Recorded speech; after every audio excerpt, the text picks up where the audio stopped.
আল্লাহ তাআলা বলেন অহংকার করা যাবে না। আল কিবরিয়া উরিদাই, অহংকার শুধু আমার চাদর, অহংকার শুধু আমিই করব, আল্লাহ বলছে, আর কেউ করতে পারবে না। আর কারো অহংকার করার কোনো সুযোগ নেই।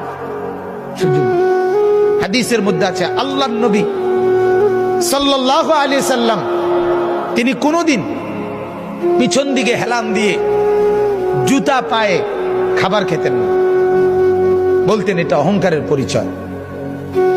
আল্লাহর নবী সাল্লাল্লাহু আলাইহি সাল্লাম দুই হাঁটু তুলে পিঠ সোজা রেখে মাথা ঝুঁকায়া এরপরে খানা খেতেন, হাদিস। এবং বলতেন আকুলু কামা ইয়াকুল আবদ, এক গোলাম তার মনিবের সামনে যেভাবে খায়, আমি মুহাম্মদ আমার রবের সামনে এভাবে খানা খাই। বিনয়, তাওয়াজু।